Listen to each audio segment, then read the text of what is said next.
नमस्कार। जय हिंद मेरे प्यारे साथियों, आप कैसे हैं? उम्मीद है कि आप स्वस्थ होंगे। आज इस वीडियो में हम लेकर आए हैं बहुत ही महत्वपूर्ण प्रश्न।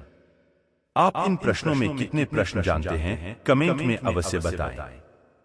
यदि अभी तक आपने हमारा चैनल सब्सक्राइब नहीं किया है तो प्लीज सब्सक्राइब अवश्य कर लें और वीडियो अंत तक जरूर देखें।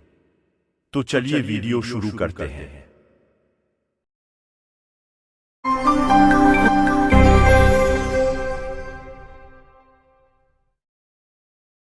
प्रिय दोस्तों, मैनपुरी एकेडमी चैनल में फिर से आपका स्वागत है। आज के इस वीडियो में आपको बहुत ही महत्वपूर्ण प्रश्न एमसीक्यू के माध्यम से मिलने वाले हैं, इसलिए वीडियो को अंत तक अवश्य देखें। ये सभी प्रश्न परीक्षाओं में आए हुए प्रश्न हैं, इसलिए यह वीडियो महत्वपूर्ण हो जाता है। तो चलिए टेस्ट शुरू करते हैं। ये रहा पहला प्रश्न।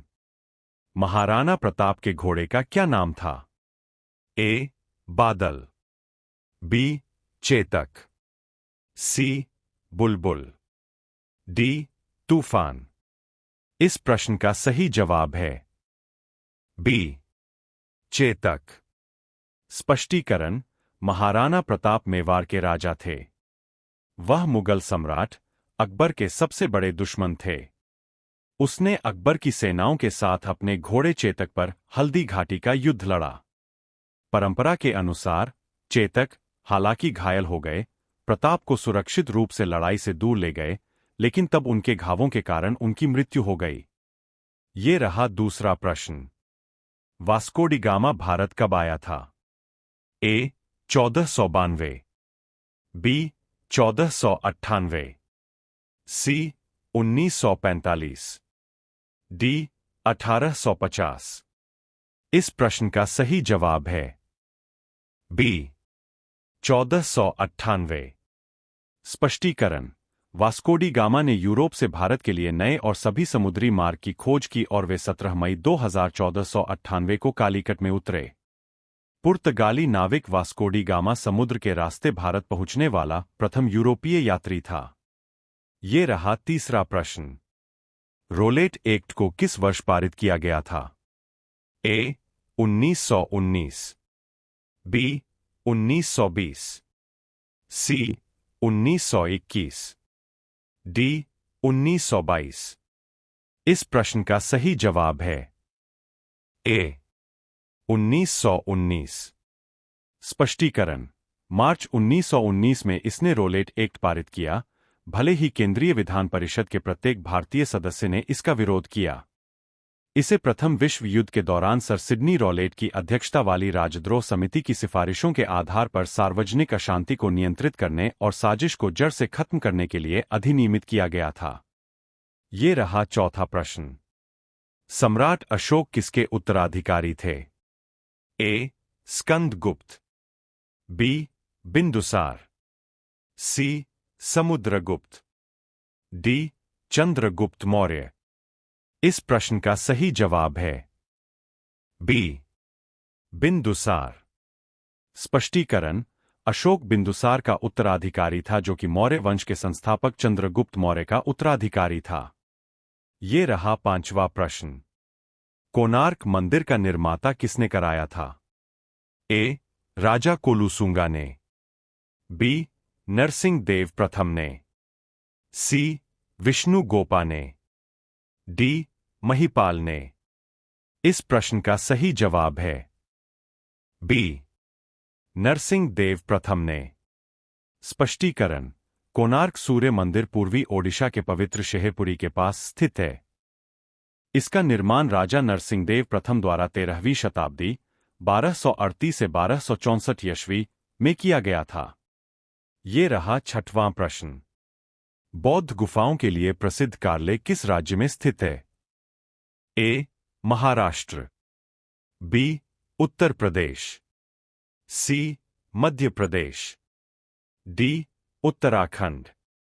इस प्रश्न का सही जवाब है ए. महाराष्ट्र। स्पष्टीकरण: कार्ले की गुफाएं भारत के महाराष्ट्र राज्य के पुणे जिले में कार्ली में चट्टानों को काटकर बनाया गया एक प्राचीन बौद्ध गुफाओं का परिसर है। यह लोनावला से 11 किमी दूर है। ये रहा 7वां प्रश्न। स्वतंत्र भारत के प्रथम गवर्नर कौन थे? A. Rajaji, B. Rajendra Prasad, C. Lord Mountbatten, D. Lord Wavell. इस प्रश्न का सही जवाब है सी. Lord Mountbatten. स्पष्टीकरण: लॉर्ड माउंटबेटन स्वतंत्र भारत का पहला गवर्नर जनरल था। उन्होंने 1947 से 1948 तक भारत के गवर्नर जनरल के रूप में कार्य किया। लॉर्ड माउंटबेटन ब्रिटिश भारत का अंतिम वाइसराय था। लॉर्ड माउंटबेटन के नेतृत्व में भारतीय स्वतंत्रता अधिनियम तैयार किया गया था। भारत का विभाजन लॉर्ड माउंटबेटन द्वारा तय किया गया था। ये रहा 8वां प्रश्न। गौतम बुद्ध को ज्ञान की प्राप्ति किस स्थान पर हुई था? ए. बोधगया, बी. लुम्बिनी, सी. कुशीनगर, डी. अमरनाथ। इस प्रश्न का सही जवाब है ए. बोधगया। स्पष्टीकरण: गौतम बुद्ध का जन्म नेपाल के लुम्बिनी में ईसा पूर्व 563 को हुआ था। 528 ईसा पूर्व वैशाख माह की पूर्णिमा को ही बोधगया में एक वृक्ष के नीचे उन्हें ज्ञान प्राप्त हुआ। ये रहा 9वां प्रश्न। चाणक्य का एक अन्य नाम क्या था? ए. विष्णुगुप्त, बी. देवबर्मन, सी. रामगुप्त, डी. वृजेश्वर। इस प्रश्न का सही जवाब है ए. विष्णुगुप्त। स्पष्टीकरण: कौटिल्य और चाणक्य एक ही व्यक्ति है। उपर्युक्त नामों के अलावा उसके और भी कई नामों का उल्लेख मिलता है, जैसे विष्णुगुप्त। कहा जाता है कि उनका मूल नाम विष्णुगुप्त ही था। उनके पिता ने उनका नाम विष्णुगुप्त ही रखा था। ये रहा 10वां प्रश्न। ब्रह्मा समाज के संस्थापक कौन थे? ए. महात्मा गांधी, बी. दयानंद सरस्वती, सी. राजा राममोहन राय, डी. बाल गंगाधर तिलक। इस प्रश्न का सही जवाब है सी. राजा राममोहन राय। स्पष्टीकरण: ब्रह्मा समाज की स्थापना राजा राममोहन राय ने 1828 में की थी। ब्रह्मा समाज का उद्देश्य तत्कालीन हिंदू समाज में व्याप्त बुराइयों जैसे सती प्रथा, बहुविवाह, जाति प्रथा आदि को समाप्त करना था। राजा राममोहन राय ने एकेश्वरवाद पर विश्वास करते हुए मूर्ति पूजा एवं अवतारवाद का विरोध किया। ये रहा 11वां प्रश्न। अजंता एवं एलोरा की गुफाएं किस राज्य में स्थित है? ए. राजस्थान, बी. गुजरात, सी. महाराष्ट्र, डी. केरल। इस प्रश्न का सही जवाब है सी. महाराष्ट्र। स्पष्टीकरण: अजंता और एलोरा की गुफाएं महाराष्ट्र में स्थित है। एलोरा की गुफाएं, जिन्हें स्थानीय रूप से वेरुललेनी के नाम से जाना जाता है, औरंगाबाद 40 मार्ग औरंगाबाद के उत्तर पश्चिम में 30 किलोमीटर की दूरी पर भारतीय राज्य महाराष्ट्र में स्थित है। ये रहा 12वां प्रश्न। सुभाष चंद्र बोस के पिता का क्या नाम था? ए. जानकीनाथ बोस, बी. ए. सेन बोस, सी. जगदीश चंद्र बोस, डी. सत्येंद्र नाथ बोस। इस प्रश्न का सही जवाब है ए. जानकीनाथ बोस। स्पष्टीकरण: जानकीनाथ बोस सुभाष चंद्र बोस के पिताजी थे। वे एक प्रसिद्ध वकील थे। पहले वे सरकारी वकील थे पर बाद उन्होंने निजी प्रैक्टिस शुरू कर दी थी। ये रहा 13वां प्रश्न। अंतिम मुगल सम्राट कौन था? ए. बाबर, बी. अकबर, सी. बहादुर शाह, डी. जहांगीर। इस प्रश्न का सही जवाब है सी. बहादुर शाह जफर। स्पष्टीकरण: बहादुर शाह जफर को 1857 के विद्रोह के नेता के रूप में चुना गया था। बहादुर शाह जफर भारत के अंतिम मुगल सम्राट थे। अंततः उन्हें केवल दिल्ली के राजा के रूप में जाना जाता था। उनकी मृत्यु 1862 में रंगून में हुई। उन्हें विद्रोह के सैनिकों द्वारा शहंशाह हिंदुस्तान यानी भारत का सम्राट कहा जाता था। ये रहा 14वां प्रश्न। दीन-ए-इलाही किसके द्वारा प्रचारित किया गया था? ए. बाबर, बी. बहादुर शाह, सी. हुमायूं, डी.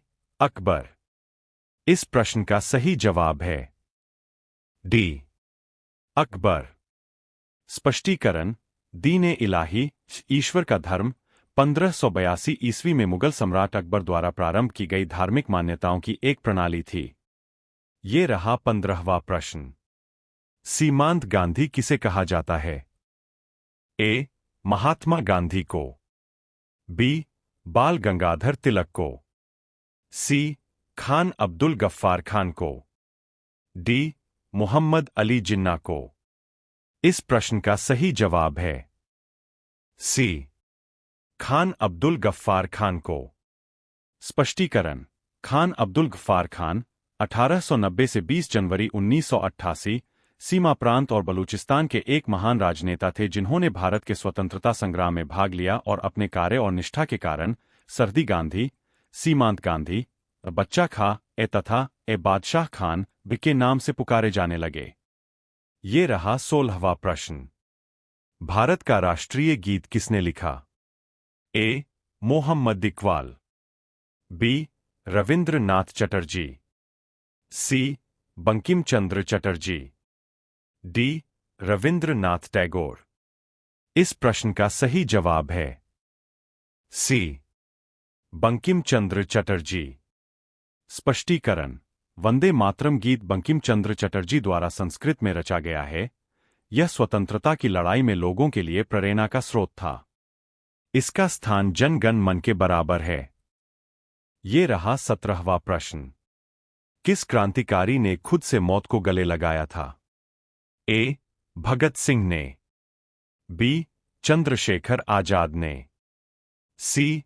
खुदीराम बोस ने, डी. रास बिहारी बोस ने। इस प्रश्न का सही जवाब है बी. चंद्रशेखर आजाद ने। स्पष्टीकरण: चंद्रशेखर आजाद स्वयं मौत को गले लगाने वाले क्रांतिकारी थे। चंद्रशेखर आजाद 27 फरवरी 1931 ईस्वी को इलाहाबाद के अल्फ्रेड पार्क में मौजूद थे जहां अंग्रेजों से मुठभेड़ होने पर अंतिम गोली स्वयं को मार ली थी। ये रहा 18वां प्रश्न। बिस्मार्क ऑफ इंडिया किसे कहा जाता है? ए. वल्लभ भाई पटेल, बी. सरोजनी नायडू, सी. लोकमान्य तिलक, डी. जवाहरलाल नेहरू। इस प्रश्न का सही जवाब है ए. वल्लभ भाई पटेल। स्पष्टीकरण: वल्लभ भाई पटेल को भारत के लौह पुरुष के रूप में जाना जाता है। महात्मा गांधी ने वल्लभ भाई पटेल को सरदार की उपाधि दी। उन्हें भारत के बिस्मार्क के रूप में भी जाना जाता है क्योंकि उन्होंने भारत को एकजुट करने में एक प्रमुख भूमिका निभाई थी। ये रहा 19वां प्रश्न। स्वतंत्रता सेनानी भगत सिंह को किस वर्ष फांसी दी गई थी? ए. 1930 को, बी. 1931 को, सी. 1932 को, डी. 1933 को। इस प्रश्न का सही जवाब है बी. 1931 को। स्पष्टीकरण: भगत सिंह एक समाजवादी क्रांतिकारी और स्वतंत्रता सेनानी थे जिन्हें ब्रिटिश शासन के खिलाफ उत्तेजक हिंसा के लिए 23 साल की उम्र में फांसी दी गई थी। 23 मार्च 1931 को भगत सिंह को अपने साथियों सुखदेव थापर और शिवराम राजगुरु के साथ 21 वर्षीय ब्रिटिश पुलिस अधिकारी जॉन सॉन्डर्स की हत्या के लिए फांसी पर लटका दिया गया था। ये रहा 20वां प्रश्न। श्रावणबेलगोला किस राज्य में स्थित है? ए. कर्नाटक, बी. उड़ीसा, सी. तमिलनाडु, डी. केरल।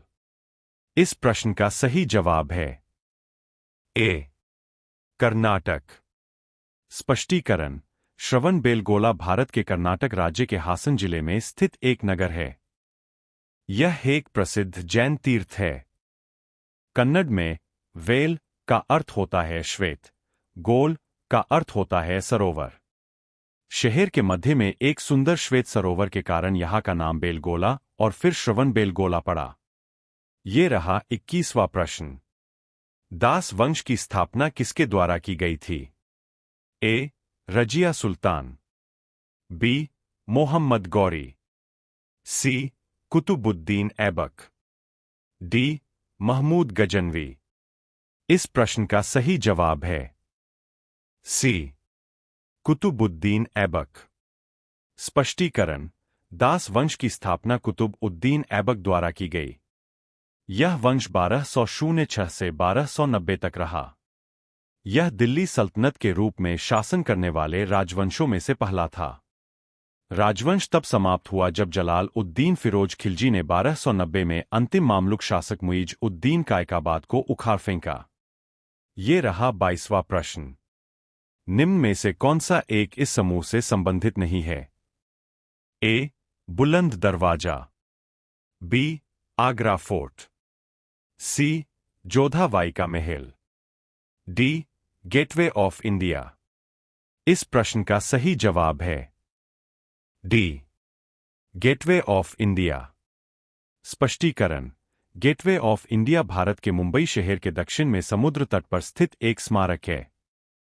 स्मारक को दिसंबर 1911 में अपोलो बंदर, मुंबई में ब्रिटिश सम्राट राजा सम्राट जॉर्ज पंचम और महारानी मैरी के प्रथम आगमन की याद में बनाया गया था। ये रहा 23वां प्रश्न। आमेर का किला किस राज्य में स्थित है? ए. उत्तर प्रदेश, बी. राजस्थान, सी. तेलंगाना, डी. मध्य प्रदेश। इस प्रश्न का सही जवाब है बी.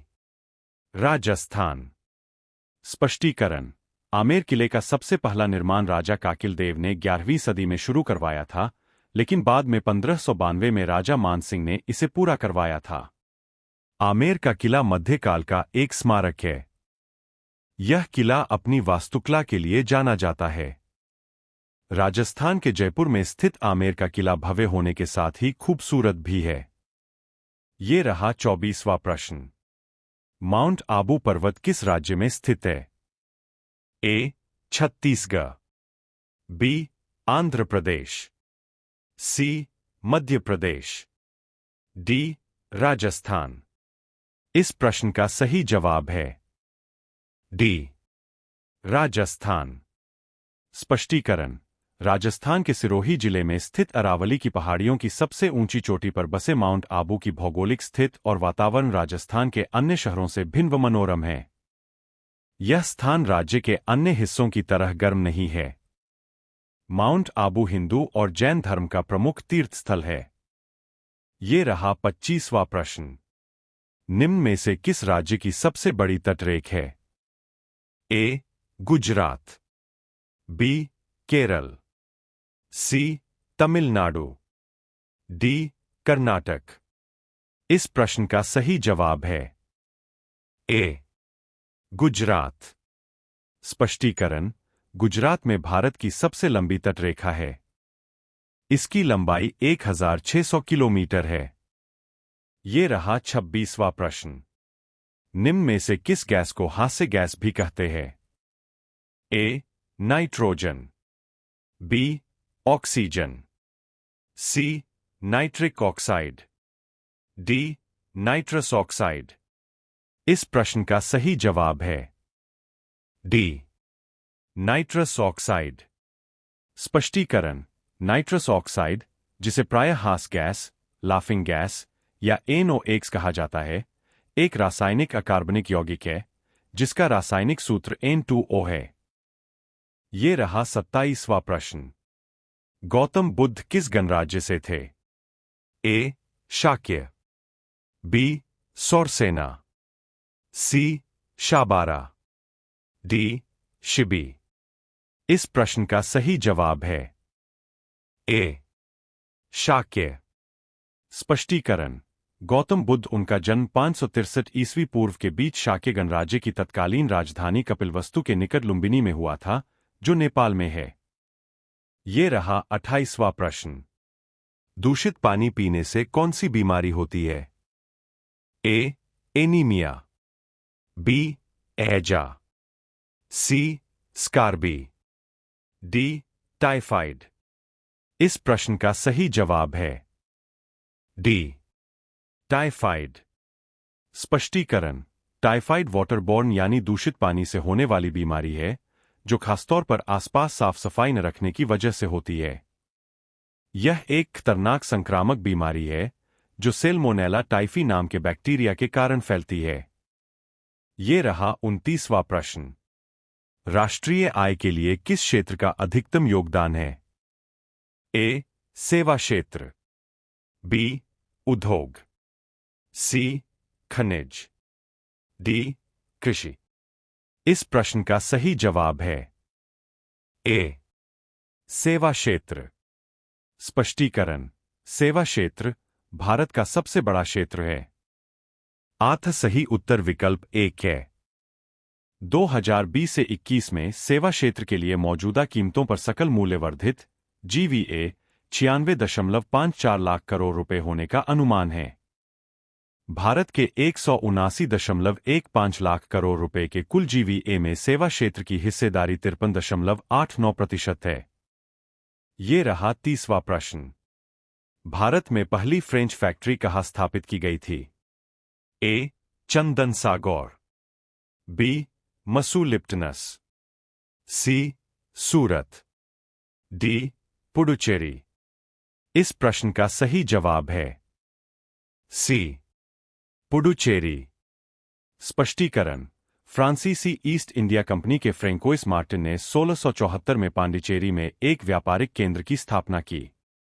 1674 में फ्रेंच ईस्ट इंडिया कंपनी के फ्रांसवा मार्टिन ने पांडिचेरी में एक व्यापारिक केंद्र की स्थापना की जो अंततः प्रमुख फ्रांसीसी समझौता बन गया। ये रहा 31वां प्रश्न। अशोक के शिलालेख पर किस लिपि का प्रयोग किया गया? ए संस्कृत, बी देवनागरी, सी गुरुमुखी, डी ब्राह्मी। इस प्रश्न का सही जवाब है डी ब्राह्मी। स्पष्टीकरण।